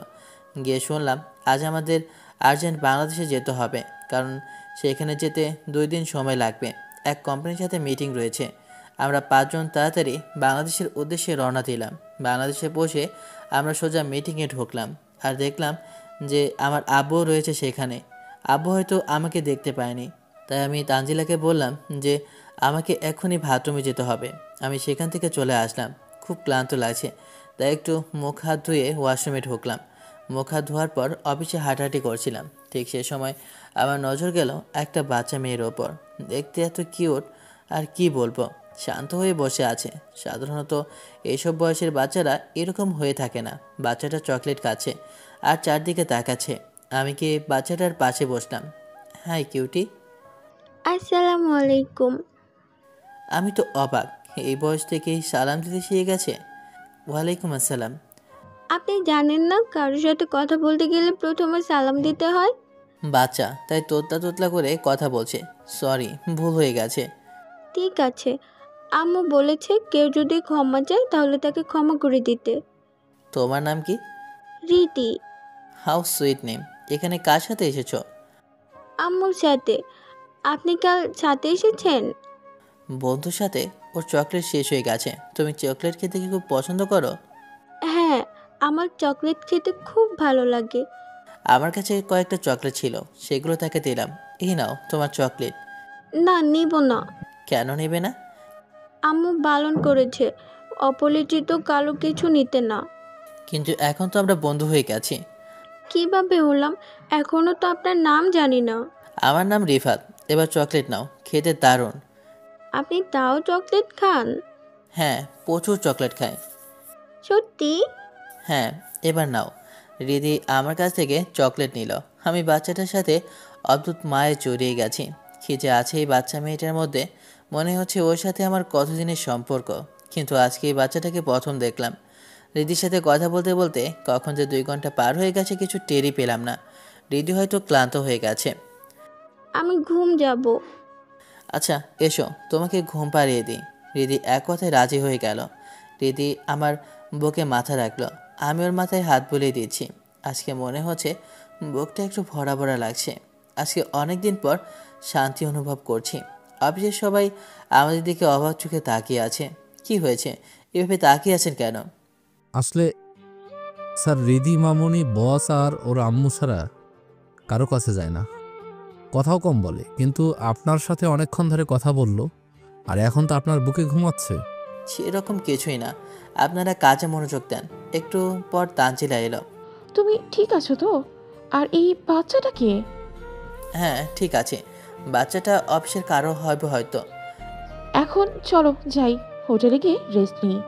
আমি রিদিকে পিয়নের কাছে দিয়ে চলে আসলাম। হোটেলে গিয়ে সবাই ফ্রেশ হলাম। আমি একটু ঘুমিয়ে গেলাম। অন্যদিকে কি হয়েছে আম্মু, এখন কেন ঘুমাচ্ছ? ক্লান্ত লাগছিল তাই। কি করেছো যে ক্লান্ত হয়ে গেছো?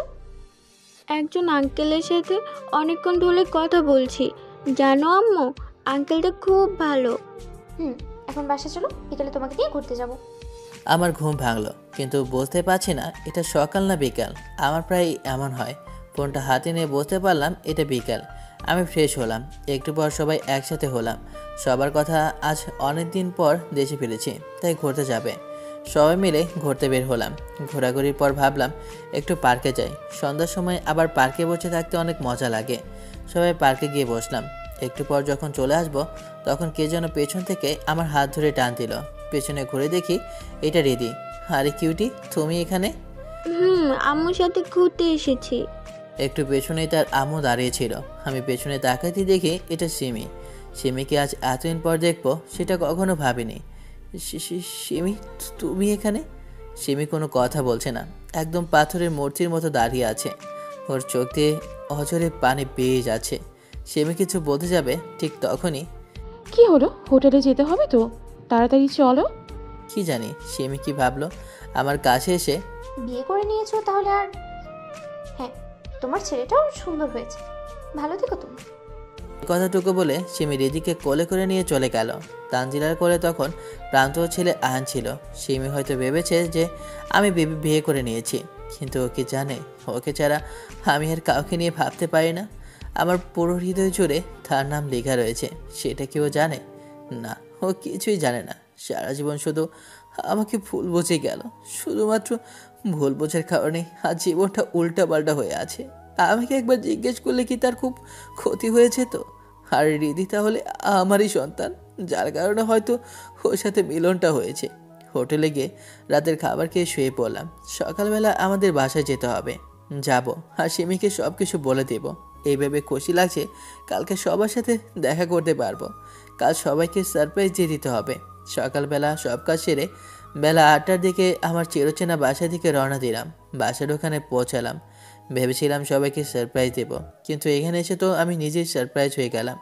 বাড়িটা ফুল দিয়ে সাজানো রয়েছে, আর গেটে বড় বড় করে লেখা আছে হামিদ ওয়েট সিমি। যে করে হোক এ বিয়ে আমাকে আটকাতে হবে। আমি তাড়াতাড়ি ভিতরে গেলাম। ভিতরে গিয়ে প্রথমে আম্মুর সাথে দেখা। আম্মু আমাকে দেখে কেঁদে দিল আর জড়িয়ে ধরল। এতদিন কোথায় ছিলি বাবা? আমার কথা বাদ দাও, আগে বলো সিমি কোথায়? সিমিকে উপরে সাজাচ্ছে। তার মানে বাইরে যা দেখলাম তা সত্যি? হ্যাঁ। আমি তাড়াতাড়ি উপরে গেলাম। সিমির ঘরে ওকে সাজাচ্ছে। আমি সে ঘরে ঢুকে গেলাম। সবাই আমাকে দেখে অবাক হয়ে অবাক। দয়া করে সিমি ছাড়া সবাই বাইরে যান। সবাই চলে গেল। এখানে কেন এসেছিস? তোমার ভুল ভাঙাতে। আর কি ভুল ভাঙাবি রে তুই? আসলে তুমি গতকাল যা দেখেছো তা ঠিক ছিল না। পাগল পেয়েছিস তাই না? না, যা সত্যি তাই বলছি। চুপ কর। আমি কি দেখেছি আর কি দেখিনি সেটা আমার ব্যাপার। আর দয়া করে আজ কোনো ঝামেলা করিস না। আজ আমার বিয়ে, সেটা নিশ্চয়ই জানিস। জানি, তবে দয়া করে তুমি এ বিয়ে করো না। কেন করবো না শুনি? কারণ তুমি শুধু আমার, আর কারো হতে পারো না। আমি শুধু তোর? এ কথা তুই কেমন করে বললি? এতদিন কই ছিলি তুই? আমার মেয়েটা তার জন্মের পর থেকে তার বাবার আদর পায়নি। বাবা কি জিনিস সেটাও বুঝতে পারেনি। যখন ওকে নিয়ে বাইরে ঘুরতে যেতাম, তখনও অন্যের বাবার দিকে ট্যাপ ট্যাপ করে তাকিয়ে থাকতো। আমাকে জিজ্ঞেস করতে করতে ও এখন ক্লান্ত হয়ে গেছে যে কখন ওর বাবা ওর কাছে আসবে। তখন কই ছিলি তুই, যখন তোর প্রয়োজন ছিল আমাদের? এখন সব দোষ আমাকে দিচ্ছ। তুমি কি ভুলে গেছো তুমি আমাকে কতটা অবহেলা করেছো? আমার পরিবার আমাকে কতটা অবহেলা করেছে, যে কারণে আমাকে এতটা অবহেলা করেছো। সেখানে তো তোমারও দোষ ছিল। কেন কেন সেদিন তুমি কেন আমাকে আটকালে না? কেন আটকালে না বলো? হয়েছে তোর কথা, এখন তুই যা এখান থেকে। দয়া করে এই বিয়েটা তুমি করো না। আমি তোমার পায়ে পড়ছি। তুমি শুধু আমার, আর কারো হতে পারো না।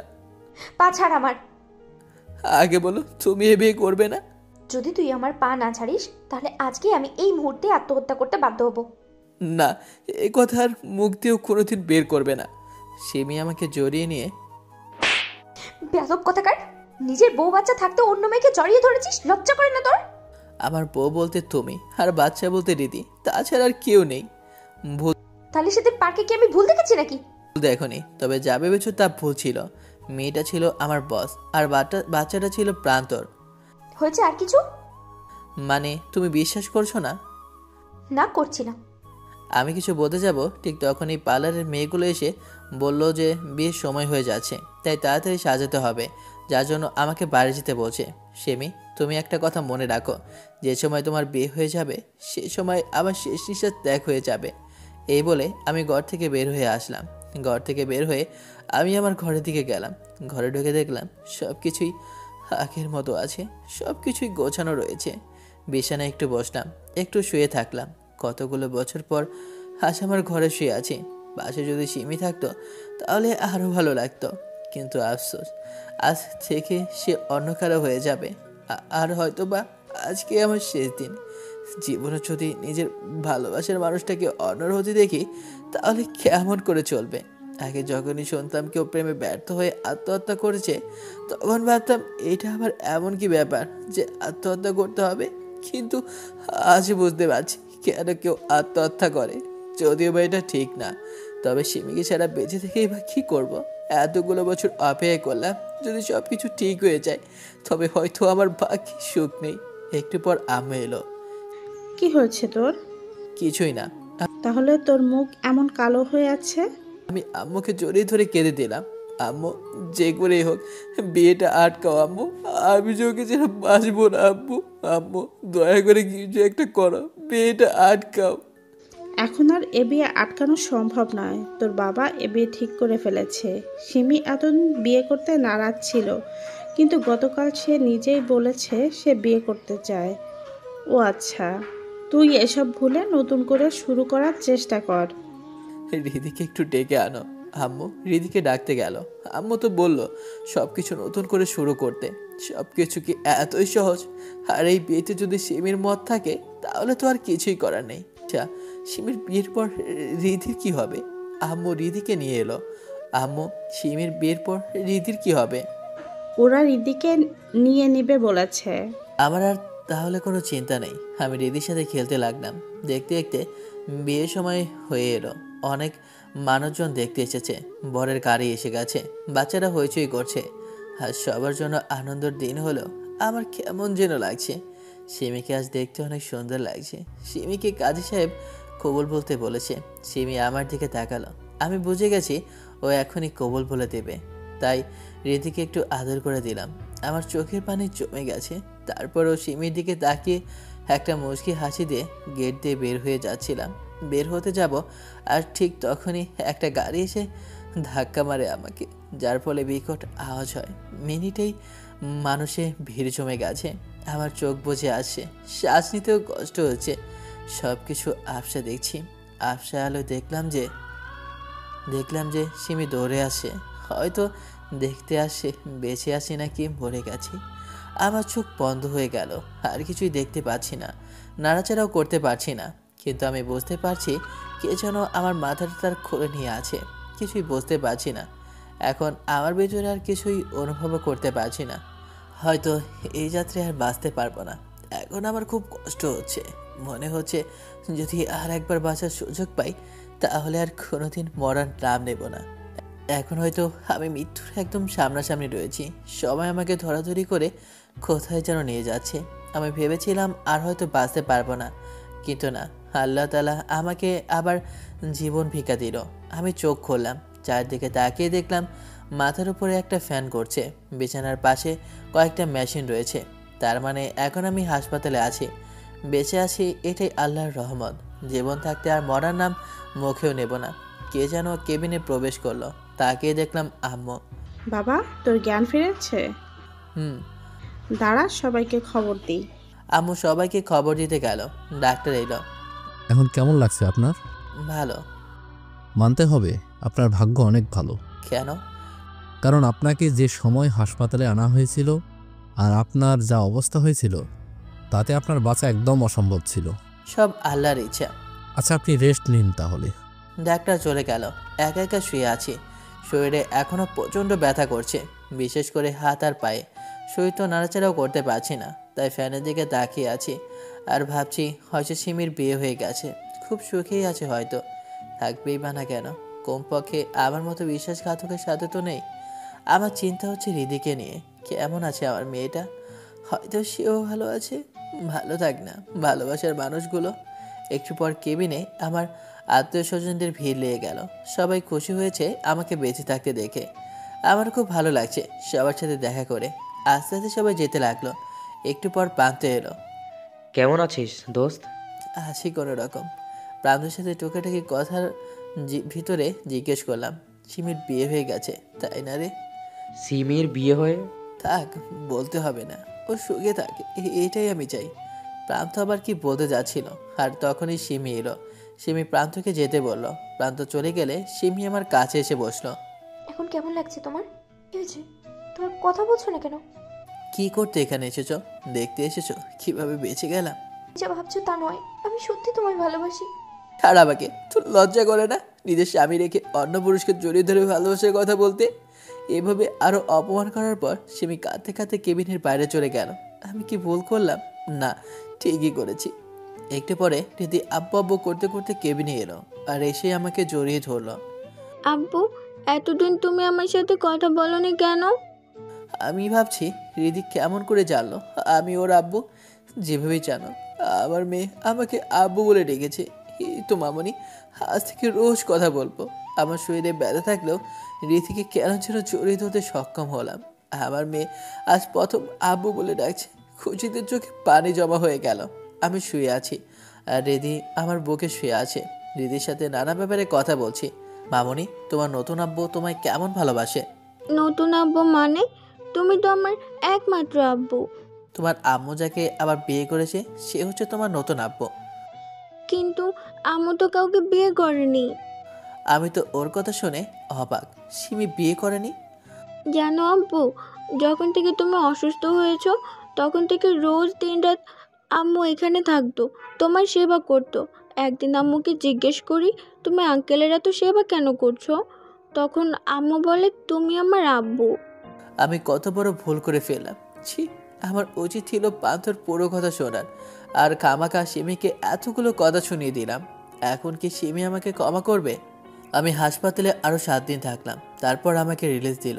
এই 7 দিনে অনেকেই আমার সাথে দেখা করতে আসলেও সিমি আসেনি। আজকে বাসায় যাচ্ছি, তাও সিমি আসেনি। বাসায় পৌঁছালাম, আমাকে আমার ঘরে রাখা হলো। আমি শুয়ে আছি আর ভাবছি সিমি তো কোথাও দেখলাম না। হাসপাতাল থেকে রিলিজ দিল, আমি পুরোপুরি সুস্থ হইনি। এভাবেই কয়েকদিন চলে গেল। রাতের বেলা শুয়ে আছি আর তখনই সিমি ঘরে খাবার নিয়ে প্রবেশ করলো। সরি, আমি আসতে চাইনি, তবে আম্মু বিজি আছে তাই খাবারটা দিতে এলাম। আমার হাতে ব্যথা, একটু খাইয়ে দিলে ভালো হতো। সিমি কোনো কথা না বলে হাত ধুয়ে এসে খাইয়ে দিতে লাগলো। আচ্ছা, অনেকদিন পর তৃপ্তি করে খাচ্ছি। খাওয়া শেষে সিমি তাড়াতাড়ি চলে গেল। কোনো কাজ ছাড়া সিমি আমার সামনে আসে না, তাই ভাবলাম যে করে হোক সিমিকে মানাতে হবে। আমার পুরোপুরি সুস্থ হতে 2 মাস সময় লাগলো। রাতে আমি আর রিদি খেলছিলাম, তখন রিদিকে বললাম যাতে ওর আম্মুকে এখানে পাঠায়, আর রিদিকে ওর দাদের কাছে যেতে বললাম। যা বাবা তাই কাজ। রিদি সিমিকে এখানে পাঠালো। বলো, কি বলবে? আমি গিয়ে দরজা বন্ধ করে দিলাম। কি হলো, দরজা কেন বন্ধ করছো? আমি ধীরে ধীরে সিমির দিকে এগিয়ে গেলাম আর ওকে জড়িয়ে ধরলাম। এবার থাপ্পড় দেয়নি। কেন এমন করছো আমার সাথে? তুমি জানো না আমি তোমায় কতটা ভালোবাসি। সিমি আমাকে জড়িয়ে ধরে কেঁদে দিল। আমিও তোমাকে বড্ড ভালোবাসি। আমার ভুল হয়েছে তোমাকে না বিশ্বাস করে, আর আমি মানছি যে সেদিন আমারও দোষ ছিল। আর কোনোদিন এমন করবো না। সত্যি? হুম। আর কোনোদিনও ছাড়বে না তো? এই জীবন থাকতে কখনো না। অনেকদিন থেকে তোমাকে আদর করিনি, আজ করবো। করবে করো, কিন্তু তার আগে লাইটটা অফ করো, নাহলে সবাই দেখে নেবে। ওকে, লাইট অফ। কিসে তো লোকাতে দেন। তো আল্লাহ হাফেজ, ভালো থাকবেন সবাই। আর গল্পটা এখানেই শেষ করছি।